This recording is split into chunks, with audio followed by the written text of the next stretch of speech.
Antal alimul hakim. Pada malam hari ini kita akan lanjutkan pengajian kita, pembacaan kita terhadap kitab Uqudul Jan fi Bayani Huquqiz Zawjain li Syekh Muhammad Nawawi Al-Bantani. Kita mulai dari Al-Faslus Tsani. Qala al-musannifu nafa'anallahu bi'ulumihi. Al-Faslus Tsani fi Huquqiz Zawjil wajibati 'ala zawjah. Pasal kedua membahas tentang hak-hak suami yang wajib ditunaikan oleh istri. Hak suami berarti kewajiban istri. Setelah pada beberapa pertemuan yang lalu kita membahas hak-hak istri alias kewajiban suami, maka sekarang kita membahas apa saja hak-hak suami alias kewajiban istri. Qala Allah Ta'ala fi suratin Nisa, a'udzu billahi minasy syaithanir rajim. Ar-rijalu qawwamuna 'alan nisa'i. Ar-rijalu, para laki-laki itu, qawwamuna adalah pemimpin 'alan nisa, bagi kaum perempuan. Ay musallatuna 'ala ta'dibihinna. Kaum laki-laki itu musallatun, mendapat kewenangan, ya, mendapat tugas ala ta'dibihinna, untuk membimbing kaum perempuan, maksudnya para istri. Para suami mendapat tugas untuk membimbing, mendidik para istri. Bima faddalallahu bihi ba'dahum ala ba'd, atas apa yang telah dianugerahkan oleh Allah kepada kaum laki-laki, ala ba'din, atas kaum perempuan. Jadi ini adalah firman Allah dalam Al-Quran surat An-Nisa yang menegaskan bahwa laki-laki adalah pemimpin atas kaum perempuan. Mengapa? Karena laki-laki dikaruniai oleh Allah sejumlah kelebihan. Wa bima anfaqu, dan juga karena suami memiliki kewajiban untuk memberikan nafkah min amwalihim, dari harta mereka, fi nikahihinna, pada saat mereka menikahi perempuan, kal mahri, seperti mahar. Nah, laki-laki lebih unggul posisinya daripada perempuan karena beberapa alasan. Di antaranya adalah karena laki-laki berkewajiban membayar mahar, sedangkan perempuan atau istri tidak. Wan nafaqati, dan nafkah, suami wajib membayar nafkah, sedangkan istri tidak. Qala al-mufassiruna, para ulama mufassir, para ahli tafsir berkata,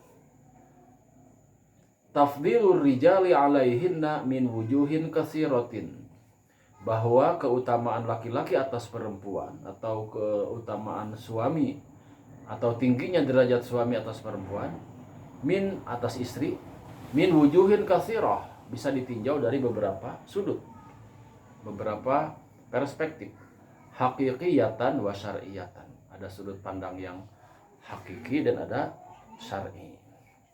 Faminal awwali, maka dari segi atau perspektif yang pertama, hakikiyah, anna uqulahum, bahwa akal kaum laki-laki, wa ulumahum aksar, dan ilmu mereka itu lebih banyak. Ya, secara akal, kemampuan akal, laki-laki itu lebih unggul. Ini pendapat Syekh Nawawi Banten, ya. Sehingga dari segi kapasitas atau kemampuan ilmiah juga laki-laki memiliki keunggulan. Wa qulubuhum 'alal a'mali syaqqah asbar. Laki-laki itu memiliki mental yang lebih kuat ketika menghadapi al-a'mal asyaqqah, penderitaan, beban. Tidak mudah menangis.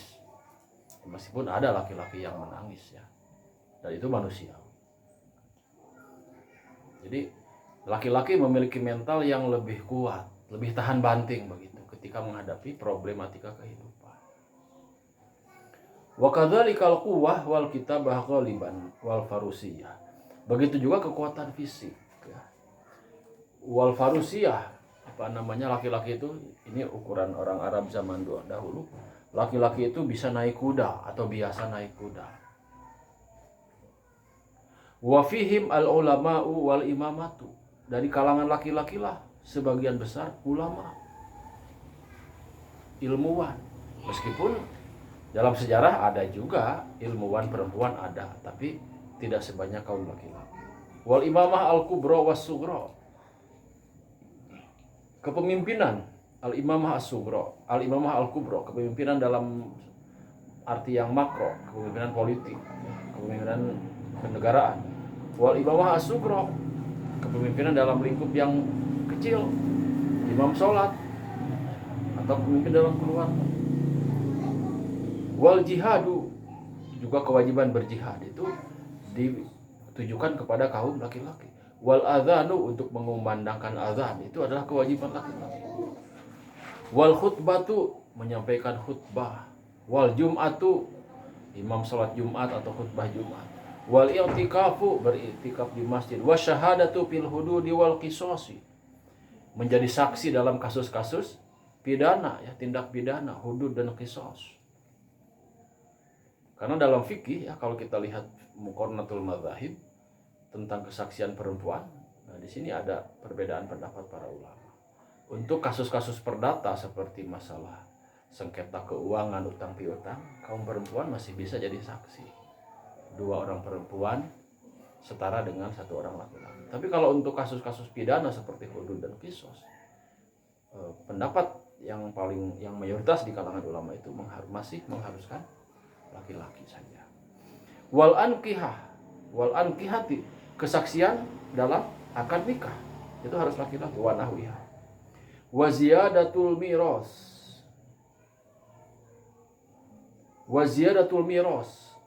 warisan, ya, jatah warisan yang lebih banyak daripada kaum perempuan. Mislu hadhil unsayain. Wa ta'sib asobah. Dalam ilmu faraid atau mawaris kita mengenal kalau ada anak laki-laki dalam keluarga itu akan menghabiskan harta asobah, ya. Wa tahammuli diyat wa wilayatin nikah wa tolak, ya, otoritas untuk melakukan akad nikah, otoritas untuk menjatuhkan tolak, dan juga rujuk. Wa adadil azwaj, untuk poligami. Wa ilaihim al intisabu, juga laki-laki yang memiliki hak nasab, ya, seorang anak, maka nasabnya itu disematkan ke ayahnya, ke laki-laki. Kemudian yang kedua, sudut pandang yang kedua yang syariah tadi, misalnya adalah atiyatul mahri wan nafaqati wa nahwihima. Laki-laki yang wajib memberi mahar dan memberikan nafkah sebagai kepala keluarga. Kata fi zawajir Ibnu Hajar. Demikian dijelaskan oleh Ibnu Hajar dalam kitabnya. Kemudian masih firman Allah Subhanahu wa taala, fasolihatu qanitatun. Maka istri yang salehah itu adalah qanitatun, yang patuh terhadap suami. Hafizatun lil ghaib, menjaga diri dan menjaga harta suaminya lil ghaib, ketika suaminya sedang tidak ada. Bima hafizallah, sebagaimana Allah telah menjaganya. Nah, kemudian wa an Abi Hurairah, ada hadis dari Abu Hurairah radhiyallahu taala anhu qala Rasulullah sallallahu alaihi wasallam, khairun nisa'i, sebaik-baik perempuan atau sebaik-baik istri adalah, kata Nabi, imra'atun, adalah seorang perempuan atau seorang istri, idza nazarta ilaiha, jika engkau suami memandangnya. Nadhara ila itu melihat secara langsung. Kalau ro'a melihat, tapi bisa saja tidak secara langsung, atau memandang, berpikir, itu ro'a. Tapi kalau nadhara ila itu melihat dengan indera kita. Idza nazarta ilaiha, jika engkau suami memandangnya, sarrotka, istri soleha itu penampilannya menyenangkan suami. Seperti yang kita bahas kemarin, bahwa istri itu wajib berdandan, tampil cantik di depan suami. Karena memang ciri istri soleha itu adalah ketika dipandang oleh suaminya, menyenangkan suaminya dan menenangkan jiwa suaminya. Wa in amartaha atau atska, jika engkau memerintah kepadanya atau atska, ia patuh, taat. Maksudnya ketika perintah itu bukan berupa perbuatan dosa atau maksiat. Karena la ta'ata li makhluqin fi maksiatil khaliq. Wa in gibda anha, jika engkau pergi darinya, hafidhatka fi malika wa nafsiha. Jika engkau suami pergi bepergian, maka istri soleha itu hafidhatka, bisa menjaga kehormatan dirinya, bisa menjaga hartamu para suami, wa nafsiha, dan juga bisa menjaga dirinya dari fitnah, dari hal-hal yang negatif. Nah, ini ciri-ciri istri solehah. Kemudian setelah ini adalah pembahasan tentang istri yang nusuz, dan ini sudah kita bahas dalam pertemuan yang lalu. Kita akan lanjut ke baris ke-8 dari bawah. Wa qala sallallahu alaihi wasallam, dalam hadis yang lain Rasulullah sallallahu alaihi wasallam bersabda, ayyuma mra'atin, istri yang mana saja atau perempuan mana saja, matat, kemudian ia meninggal dunia, wa zaujuha anha radin, dan suaminya dalam kondisi ridho.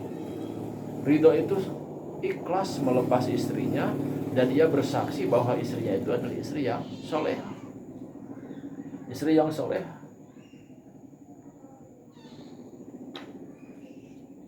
Dakholatil jannata, maka istri seperti itu akan masuk surga. Ai ma'as-sabiqin, ia akan bersama orang-orang terdahulu. Ai ma'itiyaniha bi baqiyatil ma'murat wa tajannubil manhiyat. Ia akan masuk surga bersama orang-orang soleh yang terdahulu, yang juga melaksanakan perintah-perintah dan menjauhi larangan-larangan. Rawahu Tirmidzi wa Ibnu Majah wal Hakim an Ummu Salamah. An Ummi Salamah. Hadis ini diriwayatkan oleh Tirmidzi, Ibnu Majah, dan Hakim dari Ummi Salamah. Wa qala sallallahu alaihi wasallam, dalam hadis yang lain beliau juga bersabda, idza shallatil mar'atu khamsaha, jika seorang perempuan, seorang istri melaksanakan sholat yang 5 waktu, ay al-maktubat al-khams, sholat wajib yang 5, wa shaumat syahroha, berpuasa di bulan Ramadan, ay Ramadan, ghairu ayyamil haidhi wan nifas in kana, kecuali kalau ia sedang mengalami haid atau nifas, wa hafidhat farjaha, kemudian ia mampu menjaga kehormatan dirinya, ay min wati ghairi haliliha, menjaga dirinya dari perbuatan dosa, dari fitnah, dari zina. Wa ata'at zaujaha, dan ia mampu patuh atau taat kepada suaminya, ay fi ghairi ma'siyatin, selama perintah suaminya itu tidak bertentangan dengan ajaran agama. Qila laha, maka akan diucapkan pada istri seperti itu, udkhulil jannata min ayyi abwabil jannah syi'ti, akan dikatakan nanti di akhirat, masuklah engkau ke surga min ayyi abwabil jannati syi'ti, dari pintu manapun yang kau inginkan. Wa dzalika lil ikrami laha, anugerah ini diberikan sebagai pemuliaan terhadap istri yang solehah. Wa ja'at imra'atun ila Nabi sallallahu alaihi wasallam, dalam riwayat lain disebutkan ada seorang istri, seorang perempuan datang kepada Nabi. Faqalat, ya Rasulullah, wahai Rasul, ana wafidatun nisa, hai Rasuluhunna, saya mewakili kaum perempuan ya Rasul, ilaik. La as'aluka an nasibihinna minal jihad, aku ingin bertanya ya Rasul, kata sahabat perempuan ini, bagaimana posisi kami perempuan ini dalam masalah jihad? Rasul kemudian menjawab, hadzal jihadu katabahullah, jihad ini adalah diwajibkan oleh Allah terhadap kaum laki-laki jika mereka dalam berjihad. Jika mereka berjihad, mereka akan mendapat pahala. Jika mereka gugur dalam jihad, wa in qutilu kanu ahya inda rabbihim yurzaqun, mereka akan mendapat pahala yang besar di sisi Allah. Terus kalau kami gimana ya Rasul, kata seorang perempuan sahabat ini. Di halaman berikutnya, wa nahnu ma'asyiran nisa, kami ini kaum perempuan, naqumu alaihim, berkhidmat atau mengabdi kepada kaum laki-laki, kepada suami. Famalana min dzalik, apa pahalanya, balasannya untuk kami, kata perempuan tadi kepada Rasul. Nah, jawaban Rasul, faqala Rasulullah sallallahu alaihi wasallam, ablighi man laqiti an-nisa, sampaikan kepada kaum perempuan yang kau temui, anna ta'ata zauji wa i'tirafan bihaqqi, bahwa ketaatan seorang istri terhadap suami, pengakuan seorang istri terhadap hak-hak suami, ai iqraran bihi ya'dilu dzalika, ai yumasilul jihada wa yaqumu maqamahu. Ketaatan seorang suami, ketaatan seorang istri pada suaminya, pengakuan seorang istri terhadap hak-hak suami itu setara dengan pahala berjihad. Yaqumu maqamahu. Jadi kaum perempuan, kata Nabi, tidak usah ikut memanggul senjata berperang ke medan perang, melainkan cukup berkhidmah, mengabdi, berbakti kepada suaminya selama suaminya itu adalah laki-laki yang soleh, yang memerintahkan pada kebaikan. Wa qalilun minkunna man yaf'aluhu. Namun sayang sekali, kata Nabi, hanya sedikit di antara kalian kaum perempuan yang mampu melaksanakan itu. Ayat ta'atuz zauji wal i'tirafu bihaqqihi. Rawahu Al-Bazzar wa Tabrani. Ini sebagai pembahasan awal dalam pasal kedua yang membahas tentang hak-hak suami alias kewajiban istri. Mudah-mudahan kita semua bisa memahaminya. Dan bagi para ustazah, nanti kalau sudah berkeluarga, mudah-mudahan jadi istri yang solehah, amin ya rabbal alamin. Bagi para asatid, nanti kelak kalau sudah berkeluarga, semoga menjadi suami yang soleh, yang bisa membimbing istrinya kepada jalan kebaikan, amin ya rabbal alamin. Mari kita akhiri dengan hamdalah, alhamdulillahirabbil alamin. Allahumma sholli ala sayyidina